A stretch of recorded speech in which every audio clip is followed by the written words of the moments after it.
Not only is talk of the military action in Iran, there's also now talk of a war powers resolution. Paul Drews reports on what that would do. Paul? Well, President Trump is limited by taking military action without congressional approval to responding to a national emergency. A war power resolution could restrict additional attacks in Iran. As U.S. missiles and bombs have rained down on Iran, there's also been a war of words in Washington, D.C. over who has the power over our military.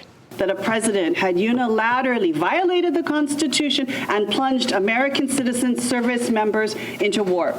According to the Constitution, neither Congress or the president has absolute power over our military.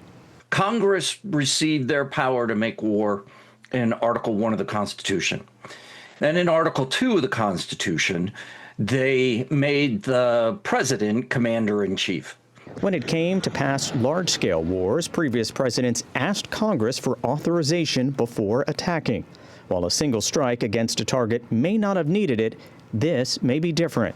We really are in uncharted territory with this level of military operation. Previous operations did not reach, I think, the level that we see here without an authorization for the use of military force.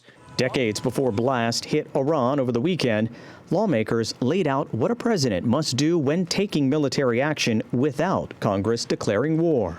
Consult Congress before you take this act. Then within 48 hours, report on what actions have been taken. And then it really starts what Congress described as a 60-day clock. And the president would be required to begin a withdrawal of U.S. combat forces at that 60 days. Some in Congress say President Trump has given reasons, reports, and a timeline. But others say he is not following the constitutional requirements. If we want to conduct a war of choice, and we have in the past, we need hearings, we need briefings, we need a proper debate,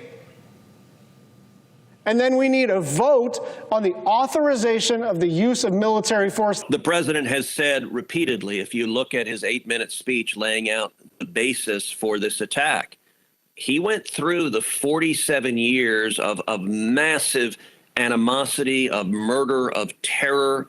This is a regime over and over again that has made the decision to murder Americans, to murder our allies.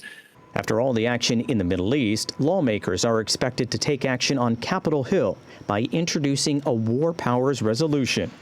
The intent of Congress is to have the president answer to Congress for his executive actions. Lawmakers have looked at war power resolutions in the past. Last June, a Senate vote for war powers failed after strikes on Iran's nuclear facilities.